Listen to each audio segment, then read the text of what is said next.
When hinges creak in doorless chambers. In the tiki tiki tiki tiki tiki room. In the tiki tiki tiki tiki tiki room. Safety director to all drivers. Before starting, make sure your seatbelt is fastened. This, as you may recognize, is a maintenance service elevator, still in operation, waiting for you. We invite you, if you dare, to step aboard because in tonight's episode, you are the star.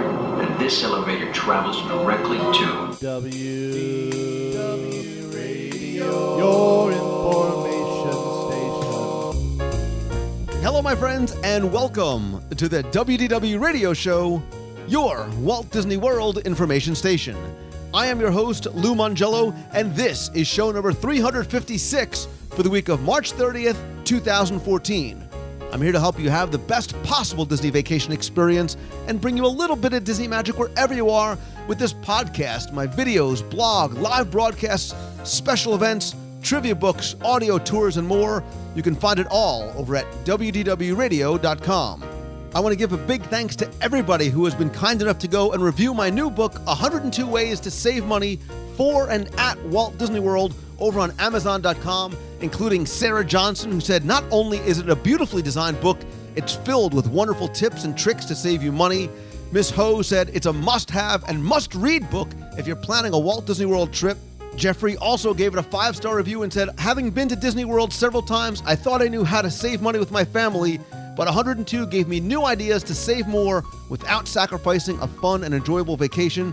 There are so many more great reviews, and I've read and appreciate them all. I'll try and mention you guys all on future episodes. If you've purchased the book, I'd appreciate it if you'd head on over to Amazon.com and post a review there. If you want to learn more and get a direct link, you can visit Disney102.com. The book is available as a PDF download on Kindle, Nook, and in print from Amazon.com. Again, that website is Disney102.com.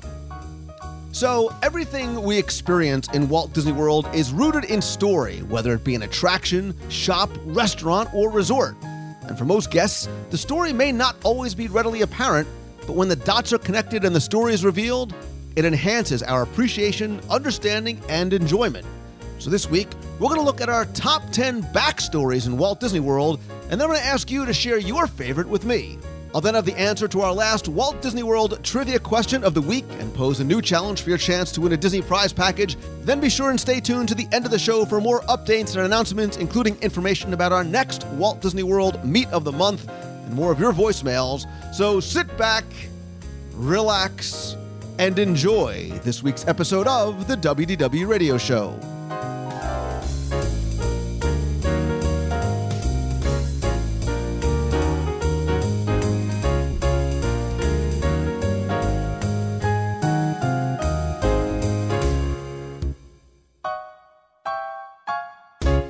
Howdy, folks.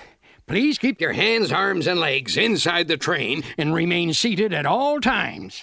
Now then, hang on to them hats and glasses, 'cause this here's the wildest ride in the wilderness. When it comes to Disney, whether it's an attraction, a restaurant, a resort, or obviously a movie, it's all so deeply rooted in a single element, and that's story. Story is what forms the basis of everything that we see, hear, yes, and in the Disney parks, even smell and taste. Nothing is by accident. Everything has a reason and a meaning. And some stories are so much more elaborate than what we think we may understand and interpret. And some of these stories are so good that I even have a few of my favorites. Dare I say, maybe even a top 10 list of them. And when you hear top 10, I don't know about you, well, I don't normally think of Tim Foster, but for tonight's purposes, I think of Tim Foster from Celebrations Magazine and GuideToTheMagic.com because, like me, 10 normally doesn't mean 10, but a long list of some of our favorite things in and around Walt Disney World. So, Tim, welcome back.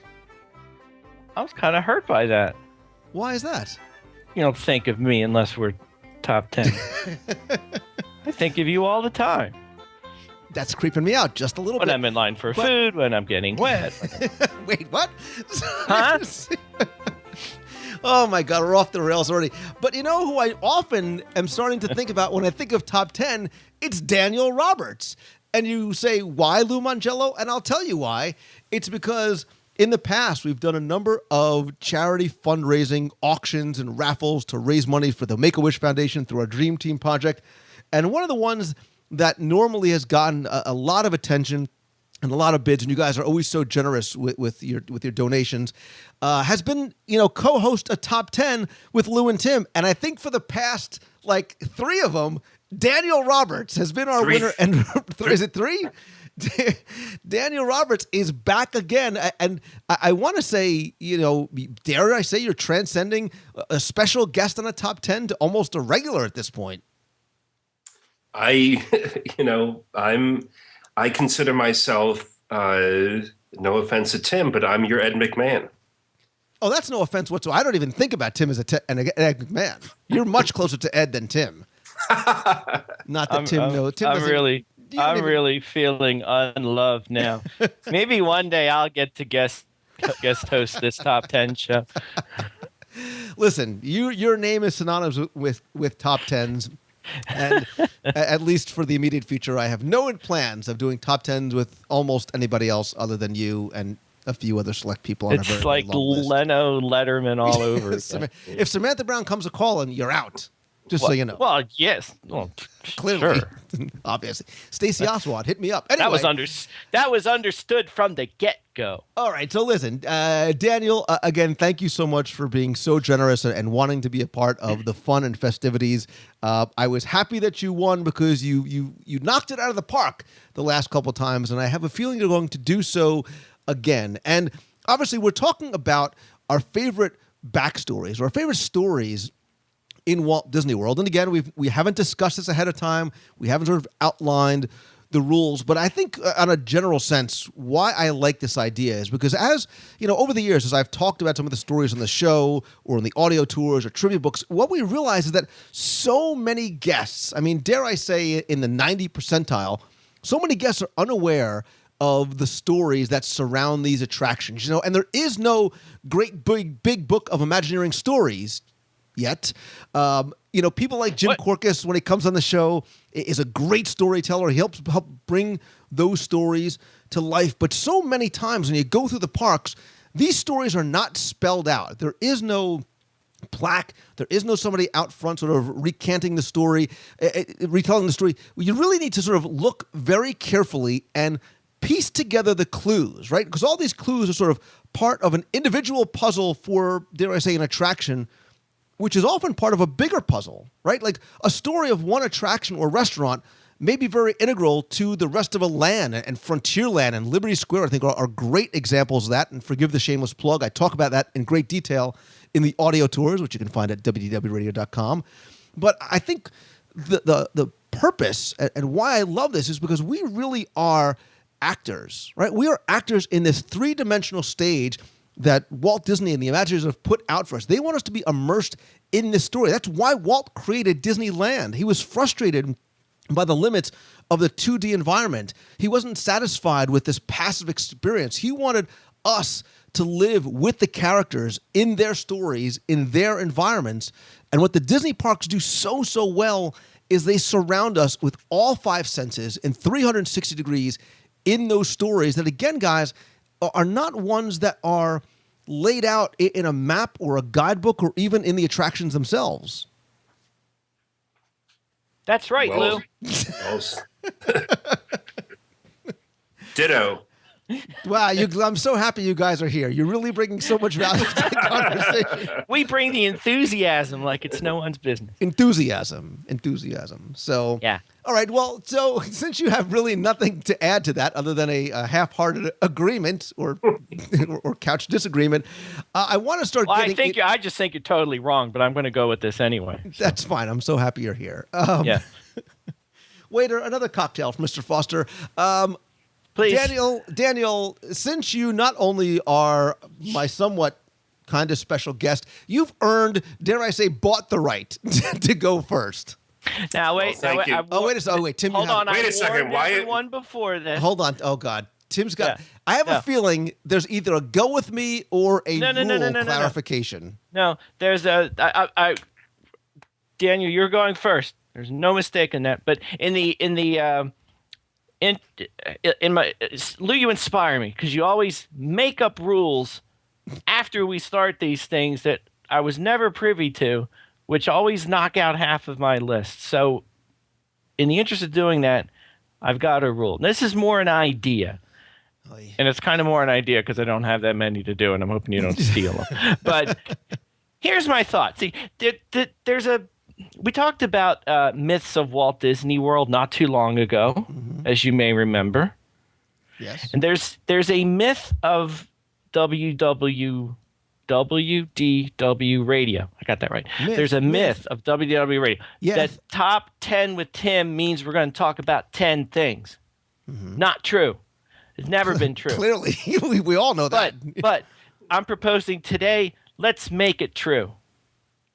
Now, there's a problem because there's 3 of us. Daniel, and the last Tim time doesn't I have checked, enough. Tim doesn't have enough to get to 10, is what he's saying. That's why. Well, here's the other thing. Now, put it this way: the Phoenicians taught me my alphabet. Okay. No, they didn't. But anyway, I got the numbers from school, so I know that 10 divided by 3 doesn't come out evenly. But that's okay because I have an idea here. Now, what I'm thinking is that when we were all preparing our lists extensively and doing our 10 days of homework, which I know we all did, except for this guy, that we all might have been thinking about this spooky corner in the far reaches of Liberty Square by chance. I won't name it by names. No.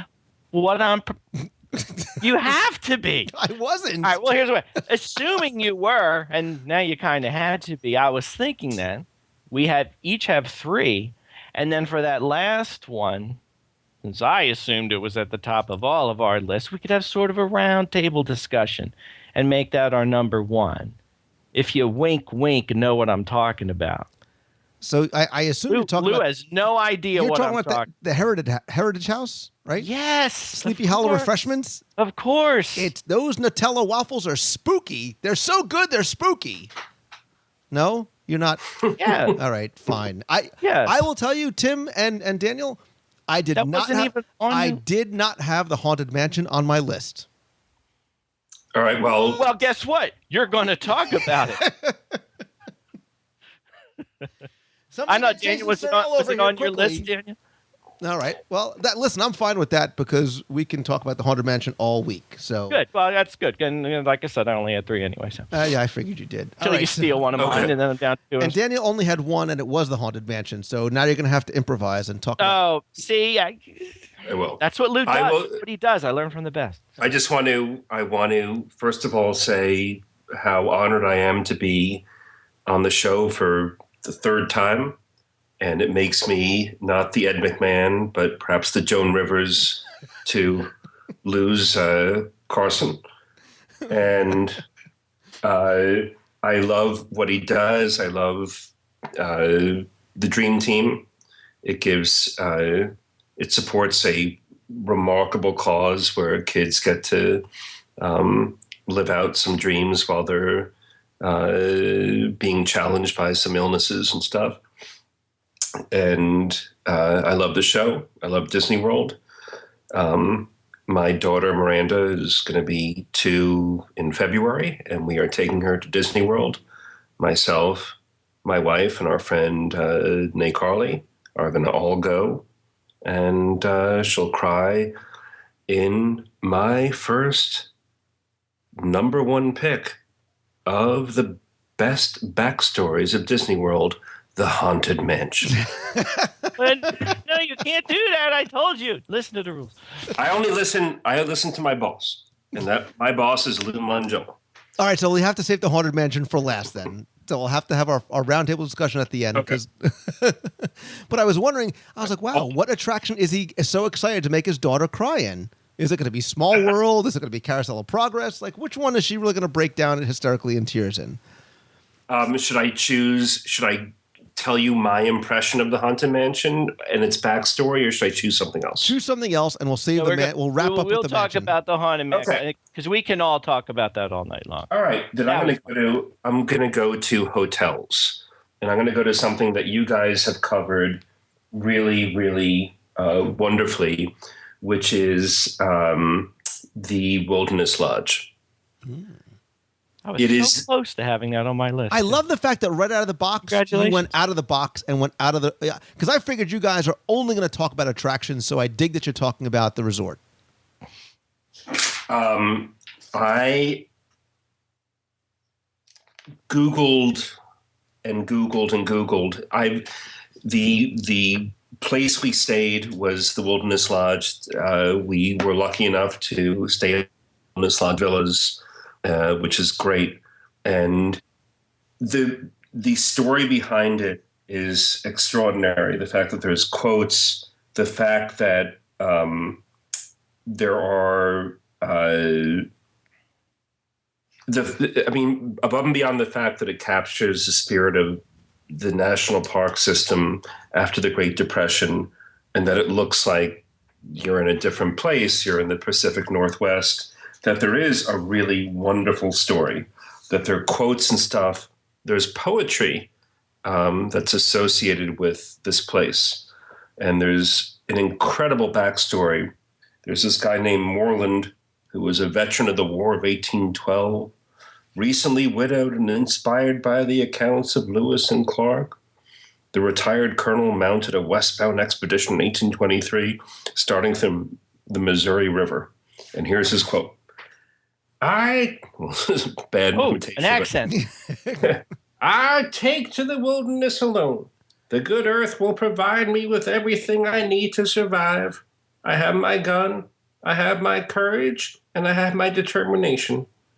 What need I of anything else, especially of cowardly scoundrels who turn ashen in the face of the smallest adversity? Can I ask you something? Was B. Arthur the guy who founded Wilderness Lodge? Because I feel like I'm in the Hall of Presidents right now. It was actually another character from the Golden Girls, but I can't really reveal. It's a contractual thing. But I love staying at the hotel. The fact that the river itself ends up in the hotel. The fact that there is the pool itself is alive with water. The fact that everything about the hotel has a backstory and is amazing. So when you go to sleep at night, you're like, wow, I'm part of this story. I'm part of this period in time. I love it. But the interesting thing is that I'm surprised that the other deluxe resorts or luxury resorts don't have backstories. Or do they? Or do they? I don't know. Ah, see? But Polynesian, as far as I'm concerned, doesn't have a backstory. The Grand Floridian doesn't have a backstory. And the Contemporary doesn't really have a backstory. And I wish they did. But I love the fact that Wilderness Lodge has this glorious backstory, and it's based upon water and American pioneers heading out west. But then again, I'm like, why can't the other hotels have a backstory? So I will leave it at that. So I'm with you totally on Wilderness Lodge. In fact, we actually did a full show where we went in very, very great detail about the story of Wilderness Lodge. That was back on show number 208. Jim Corcus and I spent an hour or 6 at the lodge, literally and figuratively, talking about the details inside the lobby, throughout the resort, and the entire story, and how it really carries through not just what you see as you approach the resort from the outside, and the lobby inside, and the river, but the characters and the name of restaurants and the name of some of the things. It really does sort of bleed through all the elements of the resort. Like, I think a lot of these stories we talk about in the attractions and stuff as well. Again, that's back on show number 208 from February 2011. I will try my best to remember to link it up in the show notes. But Tim Foster, and we'll come back to resorts, by the way, Daniel Roberts. Tim Foster. See? I promise to hopefully attempt to knock your proverbial socks off with one of my top 76. But Tim Foster, you need to wow us. Well, hold on. I got to put socks on first. So I'm ready for you. At the Wilderness Lodge, Marshal Zeke made my daughter throw up on chocolate milk. That's my part of the backstory of Wilderness Lodge.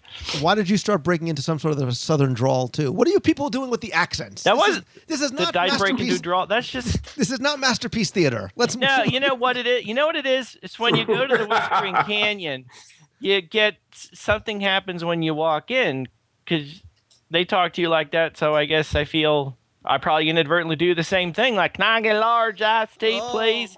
And I probably don't know I'm doing it, and I say things like, hey, could you tell which way you did to Universal? And they lose their minds, which is fantastic.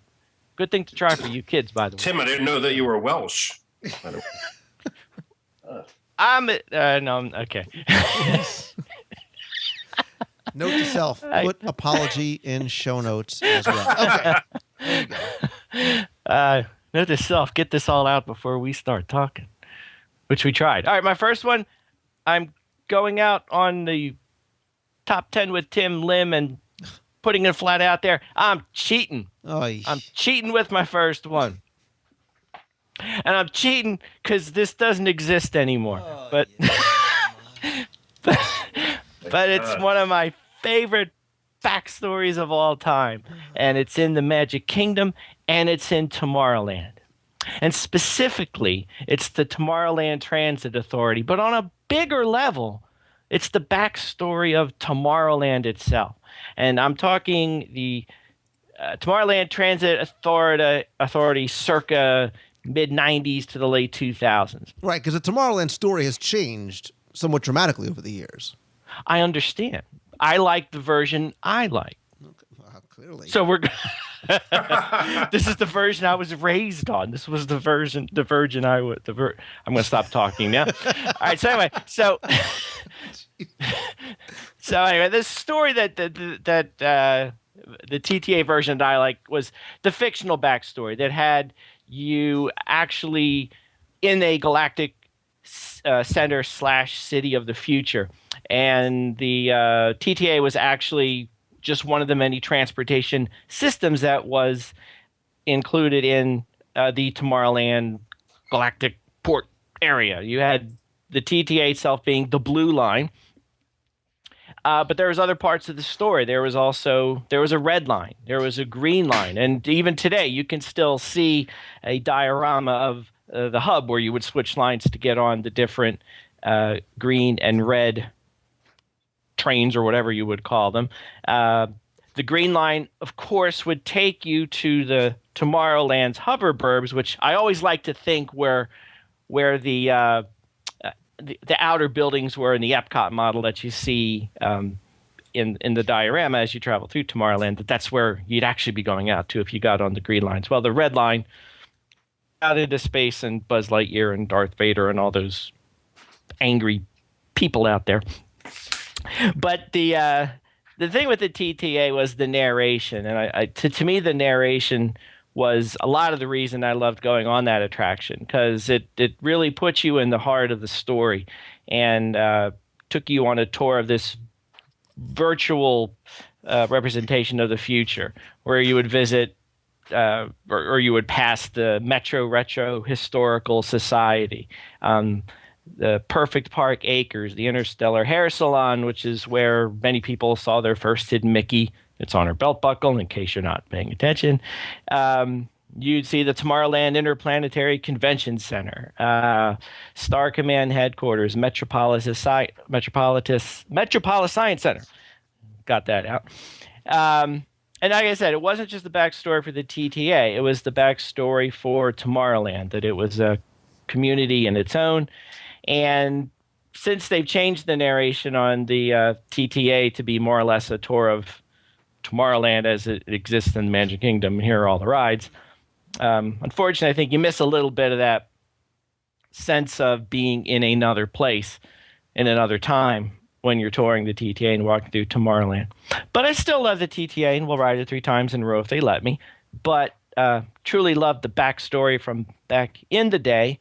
And before you yell at me, Lou, I do know that wasn't the original backstory, and I'm stuck in the 90s and I can't get out of it. But I said that was my first experience on it, and that's the one I love and the one I miss. So. Well, listen, I know you well for a number of years, and judging by the fact that you still dress like Screech from Saved by the Bell, I know that you are stuck in the 90s. I, too, love that backstory, not just of the TTA / People Mover, but what Tomorrowland was at that time. You know, that avenue of the planets and the Interplanetary Convention Center, and sort of how they weaved, you know, characters and stories as to what that place was supposed to be. Interestingly enough, Tim Foster and Daniel Roberts, the next audio guide to Walt Disney World is actually going to complete the Magic Kingdom circuit and will be Tomorrowland and should be out relatively, hopefully, at some point soon. Please don't applaud nor ask for a release date because I just don't know. But I will tell you that my first one on my list was not going to be the first. I'm choosing it actually out of fear. Out of a terrified, petrified fear that if either of the two of you tried to cover this, you would break out into the worst possible accent imaginable. Therefore, ergo, et do it anyway now. I am going to bring you across the ever-expanding hub with me into Frontierland to what, as we all affectionately know as, the wildest ride in the wilderness. No quotes, please.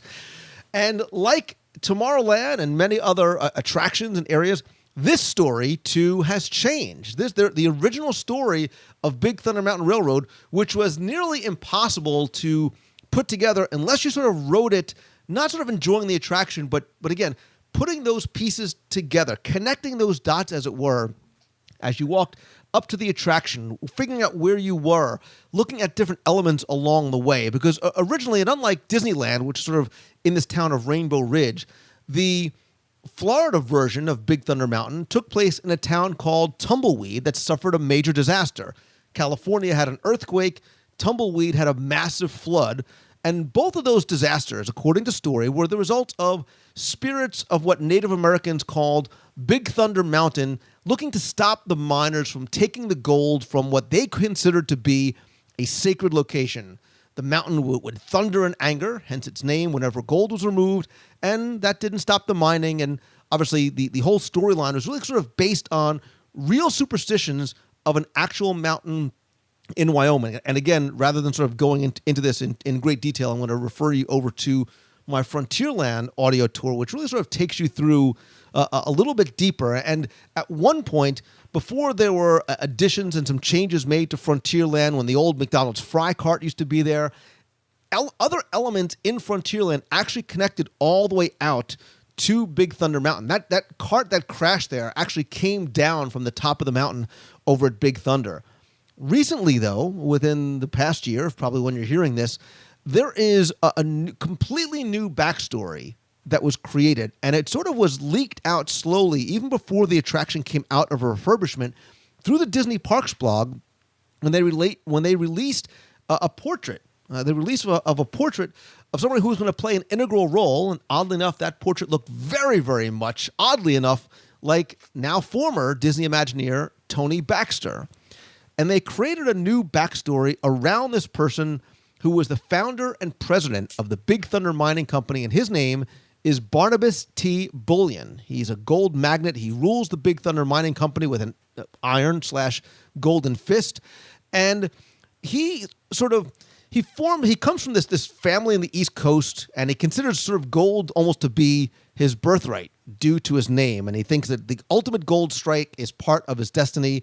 And that's why he's having problem with this mountain, because again, it goes back to this idea of superstitions and what the locals are telling him and how the mountain is protective of the gold. And again, that this story continues to go on and elaborate. And I want you to sort of seek it out, you, the listeners, to go, because now as you go through this interactive queue, you will discover how, Bullion is discovering all these different new veins of gold, how he's digging new shafts, and how this mining operation is changing and growing and maybe suffering a little bit because of the spirit of the mountain. And again, these interactive elements really, I think, help to connect the dots even further. And I think it enhances the attraction much more so once you know it, making it even a wilder ride in the wilderness. Notice, by the way, no accents. I did not I did not pretend to be Barnabas Bullion. I did not pretend to be Dallas McKinnon. Rest in peace. So let's move on, hopefully without the theatrical license. And I think Why in darn tarnation tootin' wouldn't you do such a thing? Oh, Daniel, please, for the love of all things sacred, save us. That was me. I know. Save us from any further Tim Foster. Lou, I'm not giving the gold back, by the way. Scottish, but please go someplace in the parks that does not require any sort of acting. I'm going to a place that requires nothing but lightning, and I am talking about the Hollywood Tower Hotel. I'm talking about the Twilight Zone. I am talking about terror. You know, of course, by the way, Tim Foster never been on it. He knows not of what you speak. But I can't. Why are we talking about? Please move on. The Tower of Terror is, to me, one of the best backstories ever, because in addition to what you have to walk up to the hotel itself, and the decrepitude and the way that the landscaping goes from lush, sort of beautiful Florida / California landscaping and flora to stuff that looks that it's overripe and sour for some reason to the hotel, and then the lobby itself. And Lou has pointed out on many shows, for very good reason, that you have to spend some time in this lobby because it's stuck in time and it's stuck on a date that's a bad date. I believe that it's October 31st, 1939, when the Foster hits the fan. When you said bad date, I was like, his prom date was probably thinking about his junior prom with Tim Foster, but move on. I was thinking of Indiana Jones when you said bad dates. I don't know why, but look at you. Oh, get it? That's a good one. All right. Got it.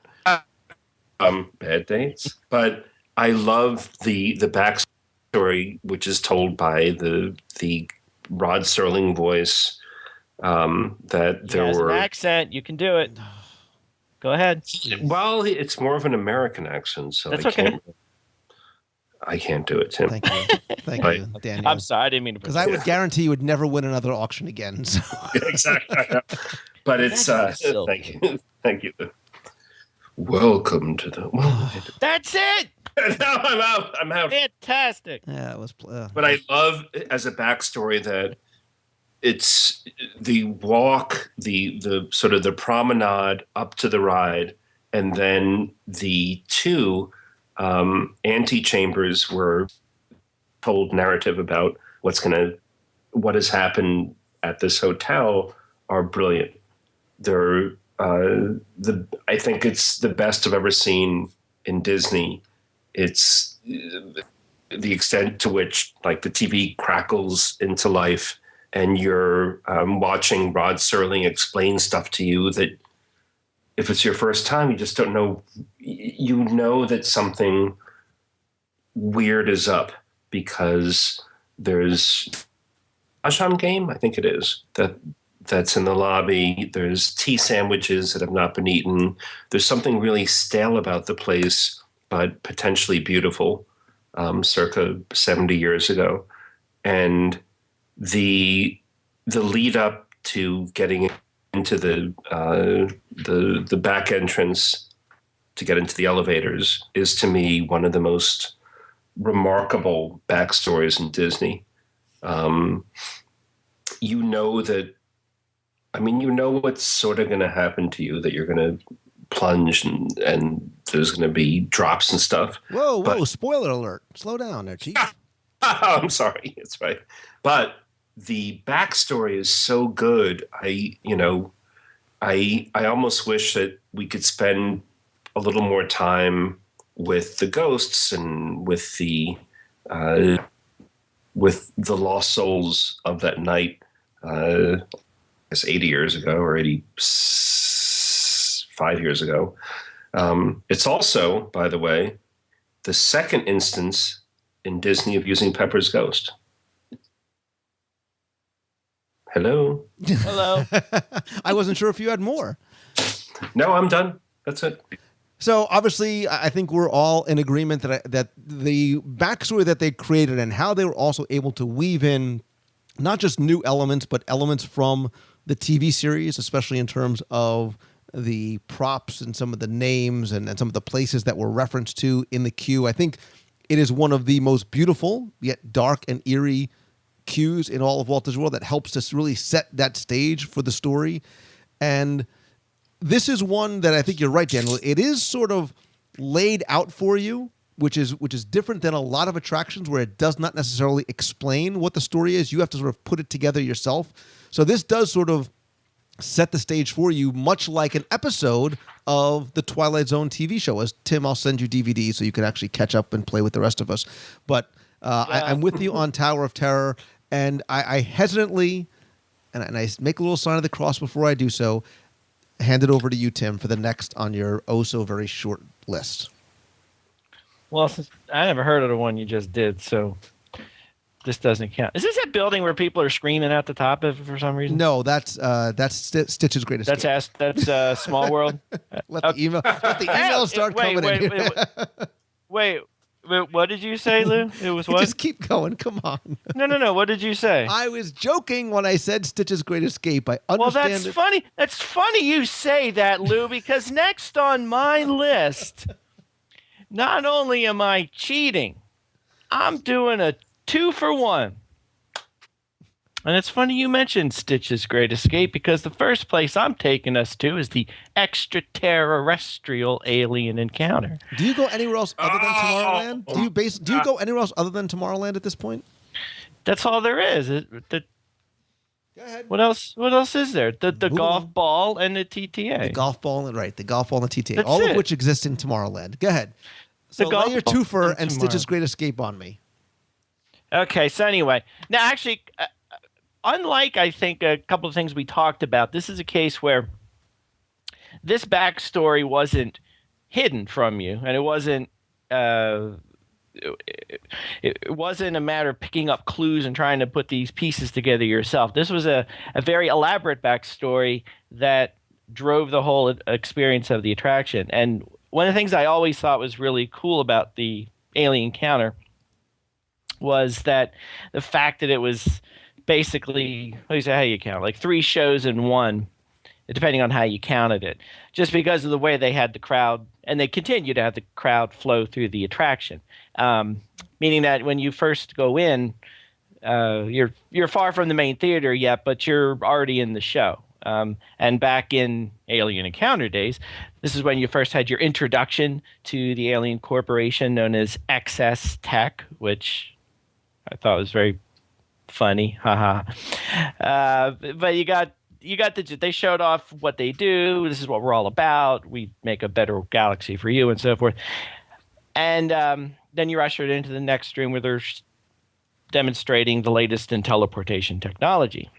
And you would meet up with, at the time, and even today still, I think one of the most impressive audio animatronics in Walt Disney World was known in Alien Encounter as the XS robot, Simulated Intelligence Robotics, or, everybody say it with me, please call me Sir. Thank you. And again, a very impressive animatronic. Actually, I think impressive because I guess it's an animatronic that didn't have any skin on it, so you could actually see how everything worked underneath. But of course, once you got into the theater itself, no shortage of special effects, sound effects, of the fourth dimensional effects that we've come to know in a lot of these 3D shows that we see, from puffs of air on the back of your neck and liquid. Is that blood or is that oil dripping down on your head? And all the other things that made the experience of being in the theater totally immersive. And unfortunately for a lot of people, pretty darn scary, even though I thought it was pretty cool. Skipping ahead to today, and Lou's favorite attraction of all time, Stitch's Great Escape. Still the same thing. There's a backstory there. It's not hidden away. It's right out front, but it's very elaborate and very detailed and takes you through all 3 areas of the attraction. with some changes. Of course, the robot is no longer called Sir, but is called Sergeant C4703 BK2704-90210, which is funny because I never saw that show. And it's, how long has that been off the air now? Or the original one? A long time. Yeah. Yeah. But every time I am in there and he gets to 90210, this chorus of giggles pops up. So I don't know why people find that so funny. But anyway, and again, you move into the attraction area itself. Theater mechanics are pretty much the same, but the storyline's been modified to be a little more family friendly with Stitch and the laser cannons going haywire and him spitting on you and smelling chili dogs and all that sort of thing before he makes his escape and tries to sneak into Cinderella's castle. But basically, between the two attractions, I thought this was one case in Walt Disney World where the backstory of the attraction was very detailed, very laid out, and was played out right in front of you, and you really did get to immerse yourself in it, and it was a complete start-to-front experience from the queue all the way to the exit. So I agree with you in terms of, and again, another attraction with a story is sort of set for you, right? You're sort of given Act 1 in the pre-show when it sort of sets the stage, and that's part of my problem with the attraction itself, right? I love the pre-show. I love how they set it up, both in Alien Encounter and Stitch's Great Escape.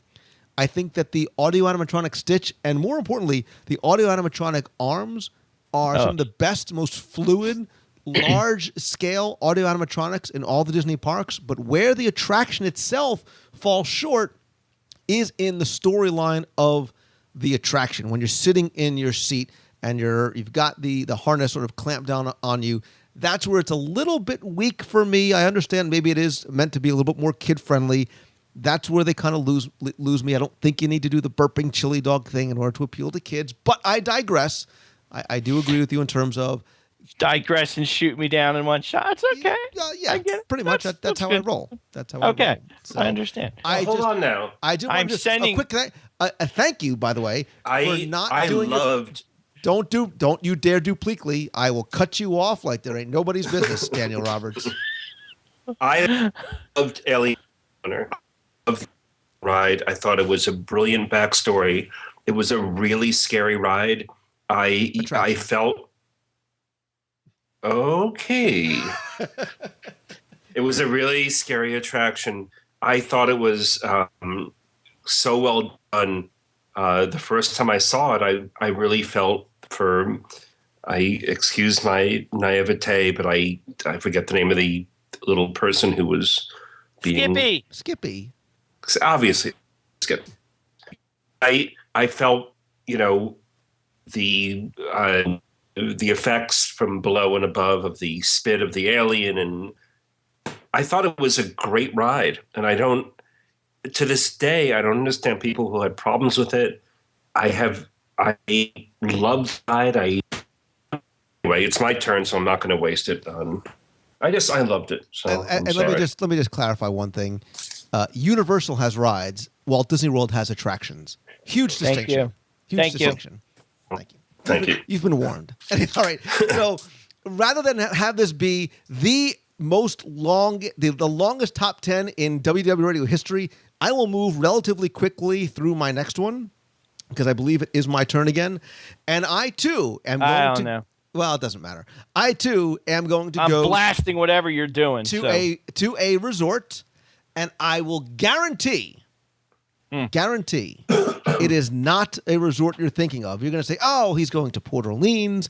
He's going to Art of Animation. He may get a little obscure. You're going to All-Star Movies, aren't you? Wrong, my brother. Yeah. I am going to the resort that I'm sure you think has no backstory. What? This is the one that you're going to look at and say, of all the resorts on property, this is clearly there's no backstory here. It's just that big, huge, tallest resort in Walt Disney World. There's no backstory to the Walt Disney World dolphin. Uh-oh. And to that I say, with a smile, that there is. And I want to give credit where it's due to Jim Korkis, because he, of course, as always, is the one who brings to light a story that I think a lot of us didn't know exists. And there is a story. There is a, when Michael Graves designed this resort, he created sort of a story in the design itself, right? And the concept of the dolphin is that it's sort of shaped like an island, right? This underwater volcano or earthquake sort of brings this island up from under the sea, and it lifts these dolphins up out of the water that are on the roof. And the leaves on the side of the building, those giant banana leaves, are tropical plants that grow on the island, right? And that black box, which we've gone over ad That's nauseam, where the monorail stations go. Right, is not for the monorail station. We have debunked that myth very, very recently.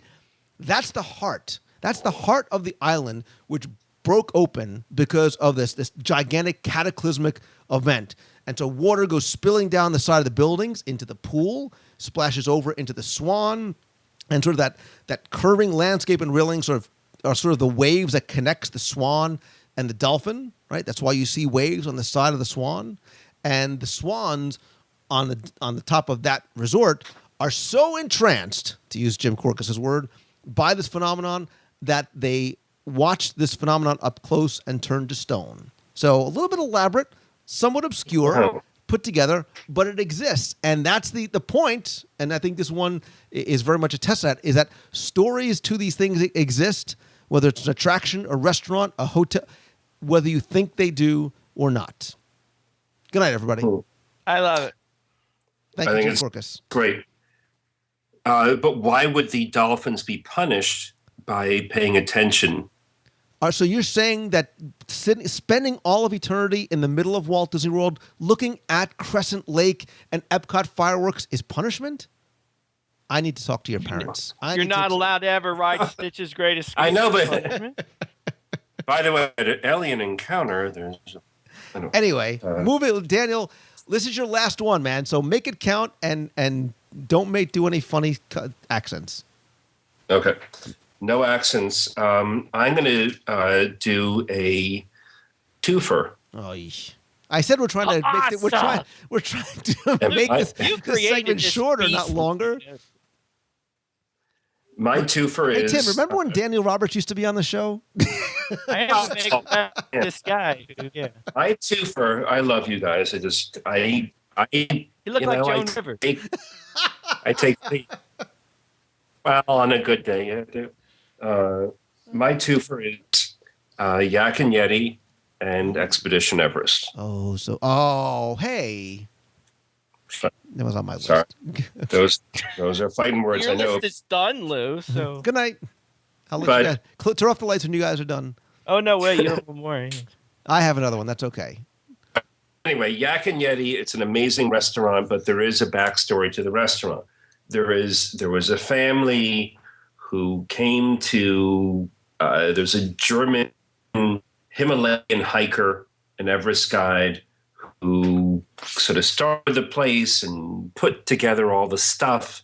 And in the distance, you see Mount Everest, where there is a Yeti.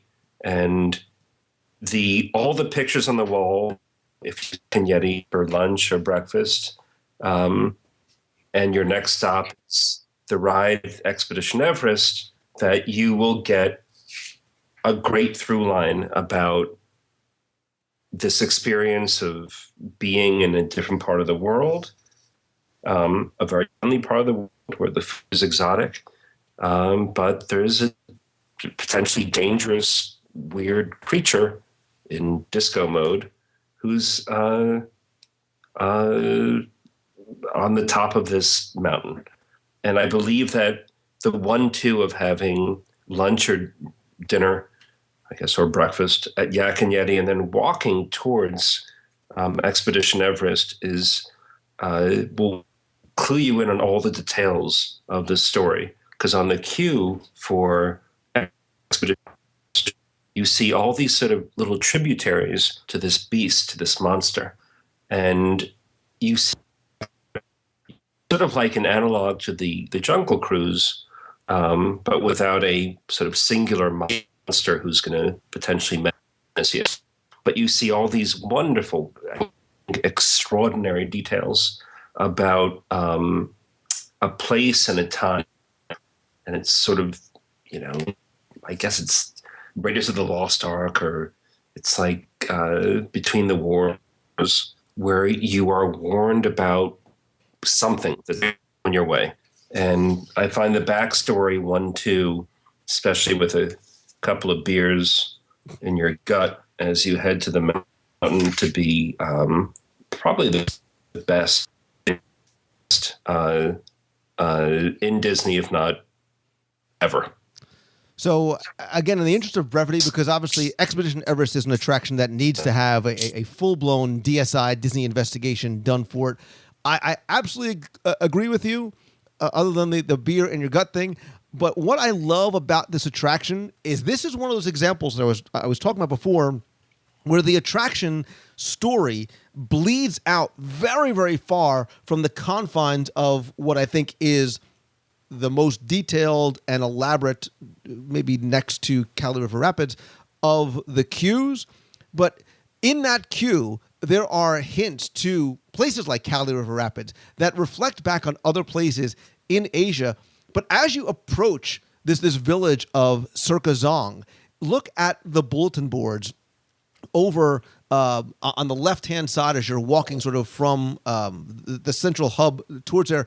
You'll find, a bulletin board for Shangri-La, little sort of notes behind these cages, all these things that are hinting to not just Cali River Rapids, but Expedition Everest, but things that make you feel as though real hikers and local officials have been there, putting these notes there, creating a story that really sort of, like I said, bleeds far beyond just the attraction itself. And I think that's one of the things that I love about that land, is how intertwined all those pieces really are. And again, we'll touch more on this on a DSI, Disney Scene Investigation of Expedition Everest. Again, in the interest of time, I will quickly move on to Mr. Foster. I'm scared when it goes backwards. Okay. I will keep this one quick too. This one I'm citing as an example. This isn't just a case of creating a attraction and then formulating a backstory either simultaneously or after effect to go along with it. This is beyond an attraction, a little park more or less, that has such an imaginative backstory that went to it that I think it's one of the best examples of imagination at work. And it's a place I'm actually probably never going to visit again because of all of the weather we've had in the Northeast, and all of you who live up here know what I'm talking about. But it's Blizzard Beach Water Park, which I'm just done with snow, but I'll probably never go to again. But again, it's not even just the backstory. It's just the whole concept of what this water park is going to be. Like, if you're going to make a water park in Florida, your reaction is to do, tropical island, palm trees, rivers, waterfalls, that sort of thing. To come up with this idea of a freak snowstorm landed in Florida and all of a sudden dumped enough snow that they make a ski resort out of it. I think it's just a great stretch of imagination. And then further, having the sun come back out again, melt all the snow. Now, instead of ski jumps and ski runs, you have water chutes and slides and everything. And, you complete with now you have the ski jump still in place, which there's no way I'm ever going down that thing. But it's cool to see. But again, it's the story itself is very cool. It has a mascot, the ice skater. It has so many details and elements to it, but that just the fact that it was the inspiration of the creation of the theme of the park itself that was out of the norm. I think it's just a great example of story and design and construction and conceptualization all wrapped up in one. And I think Blizzard Beach is a really, really great example of that thing that Disney does so well. And they do it everywhere, but I thought they did it here spectacularly. I dig the fact that you went out of the box and you went to... I went out of the box. Blizzard Beach. I think Typhoon Lagoon is also another great example. Of course. Because you're right. But I can only do one. You don't keep it going. Story, yeah, because you really follow my rules all the time. The story drove that design. Clearly that is so much story driven in terms of how things are laid out. And it is a little bit more laid out for you, right? In terms of where you are and what the story is behind that. And there's a lot of details to be found to sort of help connect those dots even further. I really would love to have told you the story of Splash Mountain, because I think it is one that is overlooked. But I'm not. I will direct you to my audio tour, and I will also direct you to the Frontierland train station to see if you can find where the story of Splash Mountain is actually laid out for you, word for word, written out. Can you find it? And can you piece it together? And then next time you ride Splash Mountain, see if the attraction makes sense. Because clearly, it is not directly pulled from the story of Song of the South, right? It is not about Uncle Remus, but there is a story. And why the things are, the details that you see are there, is laid out for you somewhere in Frontierland by the train station. See if you can find it. Instead, I too am going to take some of my own advice and, interestingly, not talk about what is listed as an attraction per se, but I do believe that Main Street USA is an attraction. I believe it is something that is not just a thoroughfare to make that race for space or the dash for splash in the morning. I think it is meant to be a place to be explored and strolled and meandered and wandered and enjoyed and immerse yourself in, because I think it is one of the deepest areas of story in all of Walt Disney World, certainly in the Magic Kingdom. And from the time that you walk under that threshold and that scene changes and you are transported back in time to turn of the century, Victorian era, small town USA, that story begins for you right there. You see it, you hear it, you feel it, you can sense it in the characters that are walking on the street. But I think one of the places that it is done so well, and I love taking people there and walking them through this location, both on the inside and outside, is the Emporium. Because it is not just sort of the largest shopping area in the Magic Kingdom, but it is replete with history and story, and really is a landmark of Main Street USA. And if you look carefully, and so many people walk by it, and when I stop people and show them, it was hiding in plain sight. There's a sign at the entrance on the corner that shows that the store was founded in 1863, and that there's a whole backstory about a proprietor named Osh Popham, who is from what? Anyone? Lilo and Stitch. Yeah, he's from Lilo and Stitch. Right. Mary Poppins. Right, he was from the original version when they called it Summer Magic in 1963. So if you look, you can find his name in gold leaf at the bottom of the two windows. But this is where you need to sort of stop and look. And again, I hate to sort of sound like I'm shamelessly plugging, but I don't want to sort of retell the story here because it does take time. But as you walk down Main Street USA towards the castle, this town is expanding. And alongside that town expanding, the Emporium expands as well. And you can see in details from fixtures to the tile work, to the wallpaper, to the columns, and even the merchandise that's being sold, how this town and how this shop grew over time. And back in 1999, when they closed what at the time was West Center Street, and it reopened in 2001 as a new shop for a new century, it wasn't just the new century of 2001, but according to story, the new century was 1899 to 1901.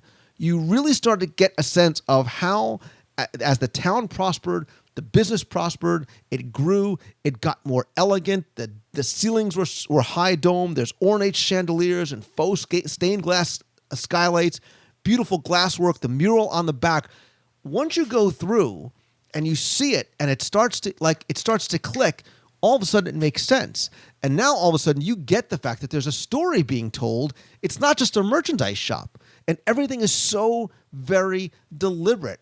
And you're like, oh, what I see when I walked in the town square side is so very different than what I see as I exit out on, the central part or almost down by Casey's Corner, what the shop looks like there. And it's because of that story, that theme, that literally carries along with you as you move through the town and move through time. And I think it is one of the most brilliant, yet unfortunately overlooked storylines in all of Walt Disney World. And I applaud the Imagineers for taking the time to do it right. Not that anybody would notice if it wasn't, but once you do, you appreciate it so much more. And I think that's what these details, that's what these stories, that's what that little light bulb in the car barn represents. Right? And I'll make you go back and figure out what I'm talking about. What? That little detail is what differentiates Walt Disney World from any other place on Earth. And it's why we're still talking about it, right? I don't mean just talking about it on this very long episode, but talking about it, all the time. Why podcasts and this passionate community exists. So I think that was 9 or 19 with all the honorable mentions. Wait a second. We had to do, you promised we would finish do Haunted with Mansion. Haunted Mansion. Don't worry. Don't get your panties in a bunch, because I am very, very curious. I am very curious to hear from both of you about the Haunted Mansion "quote unquote" story, because I was going to go last and just pretend I had stuff to say in here. Well, now since this was your smart idea, we're going to make you go first because I want to hear what story is the one that you subscribe to. I don't know nothing. No, I think the Haunted Mansion is. I think one of the coolest things about the Haunted Mansion is that the fact that there are so many stories, and we've talked about this before, so many stories that are true, so many stories that were made up over the years, some of the stories that evolved from cast member lore, some stories that guests made up on their own. Some stories that weren't ever true. Some stories that weren't true but became so prevalent that they eventually were true. One example of that, tiny little example of that is, and this isn't a backstory of what happened in the Haunted Mansion, but just a little detail like the bride's ring that you used to be able to find at the exit, which everyone would look out and go, look, there it is. She flung it out the window and she was sad, despondent, angry, whatever your version of the story was.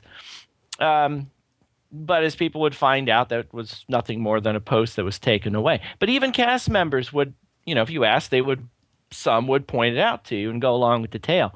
And this is a case where the tale became so popular and so prevalent that even once that was removed and the Haunted Mansion was going through its renovations, that story element was taken in and accepted as part of Haunted Mansion canon, if you will, and included in the new interactive queue, which I still, every time I go through, I can't find it, but I have a picture of it, so I know it's there. You can't find the you can't find the interactive queue? Huh? You can't find the interactive queue? Oh no, I have found it because I have a picture of it, but when it's dark and I'm scared and I'm looking for it, I always seem to walk by it. I'm too busy trying to play the instruments on the piano. Anyway, so. But I really wanted to hear what you guys had to say because actually, well, the one thing I will add that I like too is the whole addition of the Constance Bride storyline to the Haunted Mansion when it went through that renovation.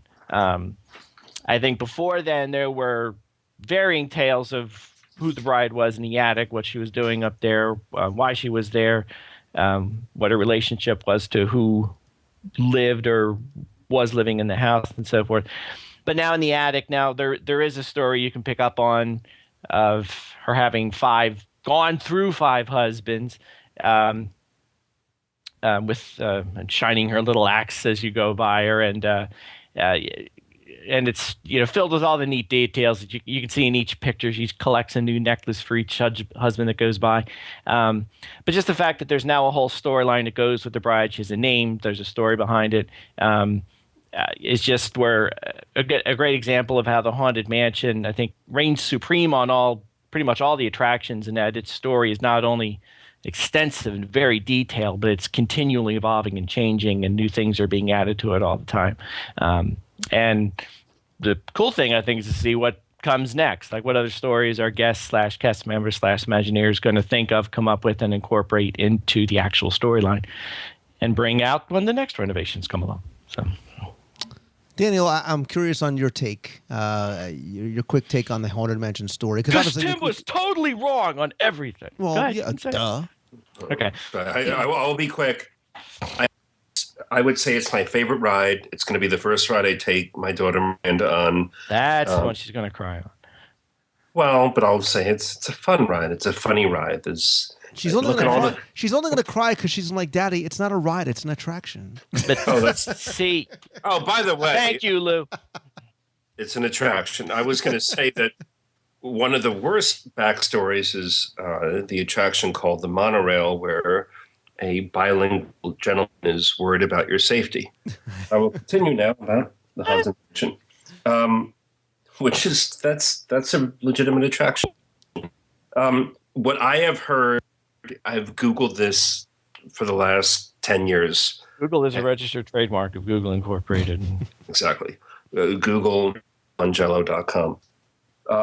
What I have learned about the Haunted Mansion, there's so many different stories. One's about a tailor. There's a jealous bridegroom who finds the tailor messing with a wedding dress.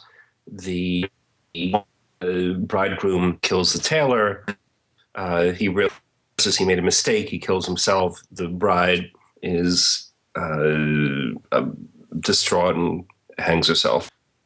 The other one, which I find more plausible, deals with one of Lou's favorite people, Madame Leota. Sorry, Lou, to out you from little Leota. Outing me. I have an unhealthy crush on Madame Leota. I'm the first to admit. Actually, you have a shrine in your basement, my friend. One of the weirdest things I've heard on just, I guess, podcasts in my life was Lou said that if he had to save one sort of piece of memorabilia from Disney World, if the whole thing were in flames, that he would rush in and save little Leota. And I found that, I don't know, it brought me closer to Lou, but at the same time sort of made me feel weird. But anyway, he'd have to pry it from my cold, dead hands, I'll tell you that. The story I know is this, and this is what I believe, that Madame Leota, who is throughout the place, that she was in love with Master Gracie. And Master Gracie was about to marry Emily. And Madame Leota didn't like that, so she killed Emily, put her body in the trunk in the attic of the mansion. And Master Gracie was heartbroken, so he hung himself. And the great thing about the ride is that obviously two different Imagineers came up with the ride or created the ride. One Imagineer wanted it to be more comical, and one wanted it to be more serious. And I love the fact that you pick up the storyline as you go along, the serious storyline as you go along, but you lose it sometimes for some amazing goofy effects. The one thing I will ask to Lou's audience and to Lou himself is that if the story is about a wedding that never happened, then why is the banquet scene a wedding scene? Who says it's a wedding scene? That's a birthday cake down there. Oh, look at you, Timmy Foster. Oh, yeah. Yeah. Whose birthday is it? It's your birthday. You're the guest of honor. It's an unbirthday party. So I will conclude by obviously not going into the details of the story, because the Haunted Mansion, like Everest, is certainly deserving. It's long overdue for a segment or two in and of itself.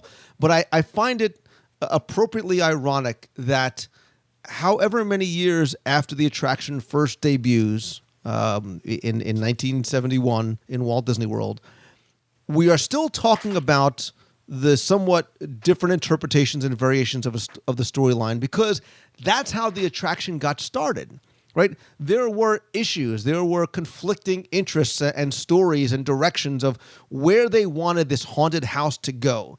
Was it going to be funny? Was it going to be scary? Was it a museum of the weird? Was it a wax museum? Was it a sea captain? Was it Leota? Is Master Gracie meant to be a master of the house, or is it master as in terms of master as in a small child? That's why the grave outside is so small.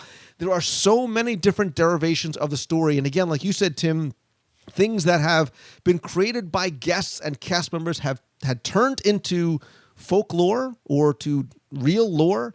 And then when the Imagineers updated the attraction, they tried to help solidify that story, make reference to some of those old storylines like the sea captain in the queue, and some of those other elements that have been sort of discussed and debated over the years. And I think that's the beauty and the majesty and the enchantment and the what makes this attraction so special and classic is because it does have, appropriately enough, that sense of mystery about what the story really is, right? What was it supposed to be? How much of what we as guests contributed to that storyline, which I think doesn't take place anywhere else inside Walt Disney World? All those things are what make this the quintessential Walt Disney World attraction. I think it's appropriate that we end on it this way and sort of agree that it is probably one of the best storylines, because maybe we don't know what the exact storyline is supposed to be. Are you getting pushed out the window? Are you falling out the window? Are you dying? How much of it is true? How much is not?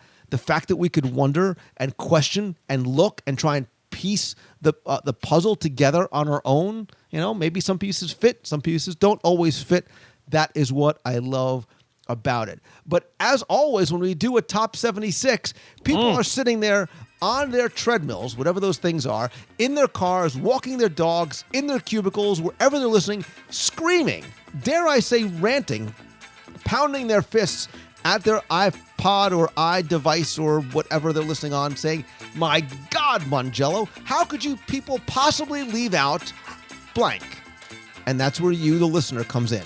I want to hear from you. I want you to tell me what you think the best attraction or resort or restaurant storyline, because they all have it, right? Pecos Bills has it, Boat Rights has it. They all have great storylines. What is the best attraction, restaurant, resort, backstory in all of Walt Disney World? And there's lots of ways you could tell me. One, go to WDWradio.com, click on this week's podcast under the podcast tab, leave a comment there in the show notes. We'll keep the conversation going there. Go to Facebook.com/WDWRadio. Comment there. That's where you're more comfortable. Tweet me. I'm at Lou Mangello on Twitter. Call the voicemail, 407-900-931. Yell and scream at me if that's what you'd like to do. Make your case. Make your argument. Open my eyes to maybe something that I never thought about before in terms of great attraction backstories. Daniel Roberts, I sincerely thank you, my friend. And you are my friend, even though we've not met yet. You are my friend, not just because of your incredible generosity in terms of supporting the Make-A-Wish Foundation, but I love the fact when you come on and help out with these top 10s. We always have a great time. Tim Foster, you may still be living in the 90s, my brother. But I love what you have done recently, by the way, updating celebrationspress.com/guidetothemagic.com. It's just a whole kumbaya around the fire of Disney love and goodness. And that's where people can find and subscribe and get back issues to Celebrations magazine. Still, and I say this because I love, still the most beautiful, well-written and laid out magazine about our favorite place on the planet. Love what you're doing again over at celebrationspress.com. I love you guys both, and thank you for including me. It's an honor. And thank you both for not doing any more accents. My thoughts came clear off when you told that last story. Good night, Lou. Are you Flo from Alice? What was that? Who are you supposed to be? Which Flo are you talking about? I don't mean the progressive Flo. Flo from Alice. Never mind. Oh, Grit. Yeah, kiss my grit. That's Flo. This is one of those times when you should have shut the show down 5 minutes ago. Oh, man. 5 minutes ago. I should have shut it down 5 minutes in. What are you kidding me? Guys, thanks so much. You know, it's always fun. Well, except for tonight. call you. When the cryptos creak and the tombstones quake, who's gone off for a swing and wake? Happy homes materialize and begin to vocalize. Grim, grinny ghosts come out to socialize. Now don't close your eyes and don't try to hide. For a silly spook may sit by your side.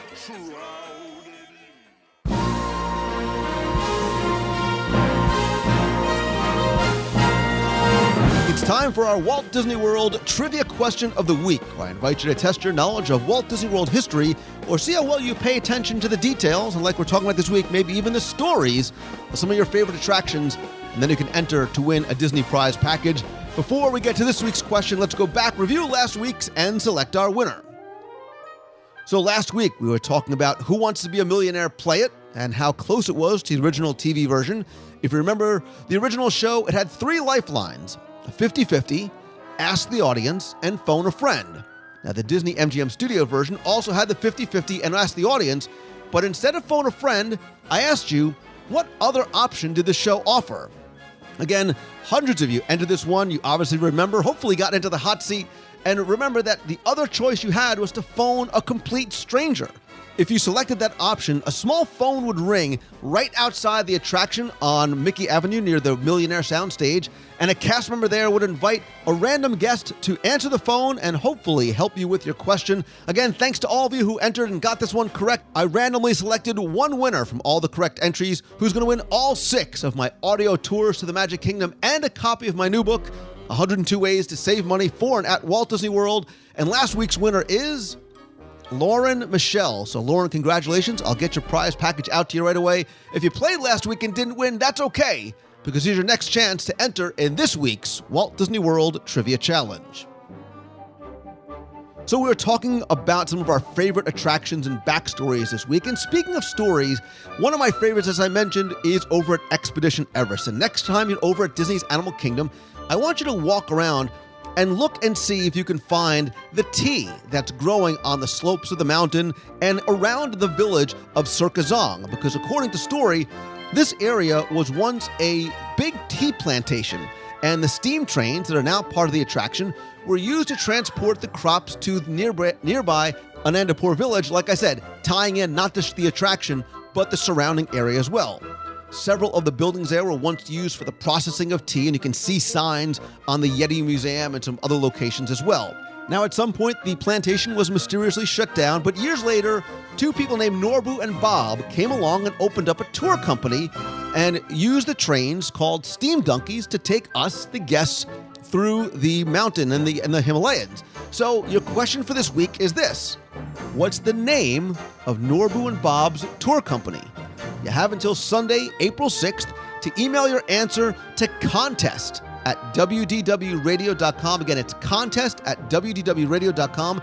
Tell me the name of the fictional tour company that runs over at Expedition Everest. Again, you're playing for all 6 of my virtual audio walking tours of the Magic Kingdom and a copy of my new book, 102 Ways to Save Money for and at Walt Disney World. So good luck and have fun.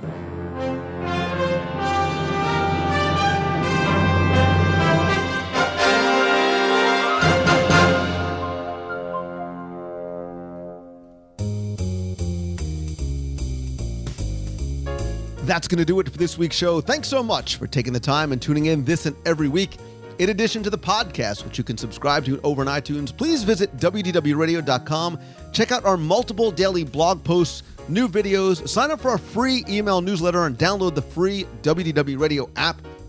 Also, join me every Wednesday night at 7:30 p.m. Eastern for WDW Radio Live. It's a live video broadcast and interactive chat where you can type questions in the chat box as I discuss this week's Walt Disney World news and then stay on to chat about just about anything at all.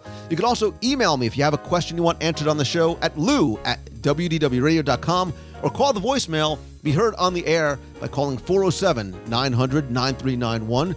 Keep in touch with me on Twitter. I'm at Lou Mongello, or come like our Facebook page at facebook.com/WDW Radio.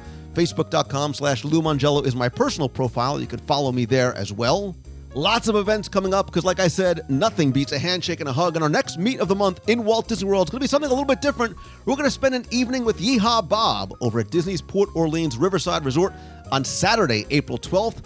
Come early, have dinner, bring the family. There's no tickets or admission required. You can get more information and RSVP by visiting the events page over at WDWRadio.com. You'll also find out more about upcoming meets of the month in Walt Disney World, our cruise on the Disney Dream this summer, and lots more planned throughout the year.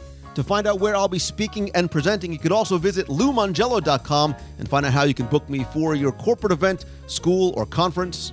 Thanks, as always, to my partners and sponsors, including Mouse Fan Travel. They are my official and recommended travel provider because it's who I use. So if you're coming out to Disney World, Land, Disney Cruise Line, or Adventures by Disney, Becky and her team of agents give you the best possible prices, all available discounts, an incredible level of personal service. That's the key right there, all at no additional cost to you.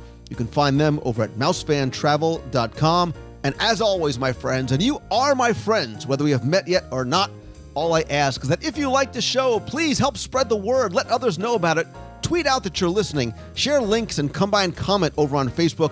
And please come by, rate and review the show over on iTunes. I want to say big thanks to so many of you who've been rating and reviewing the show recently on iTunes, including Mr. JGG, Jess Chambers, M. Jacqueline, Disney Anna, Chester 12, Ryan 714, and so many more. Thank you very, very much. It means a great deal. It's very, very helpful and very much appreciated.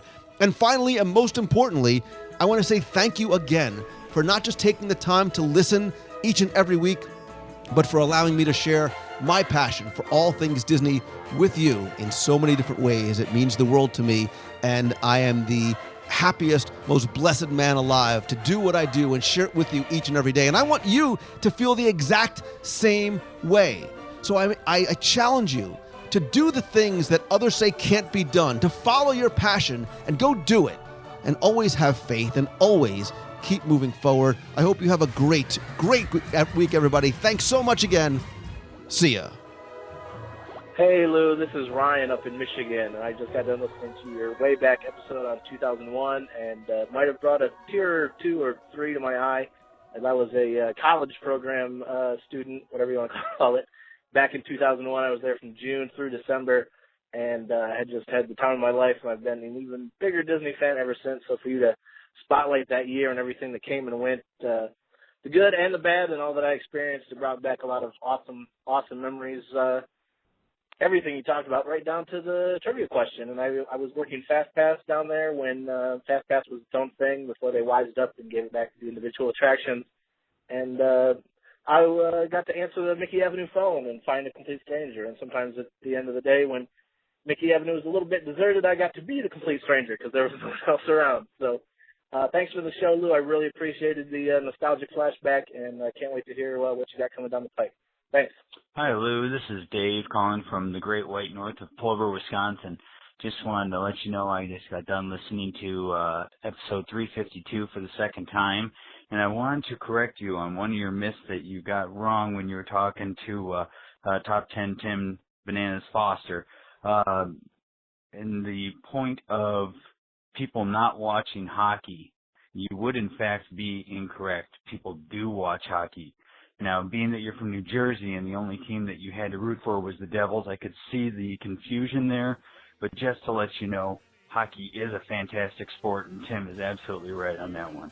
Keep up the great work, you guys. Love everything you do. Have a great day. See ya.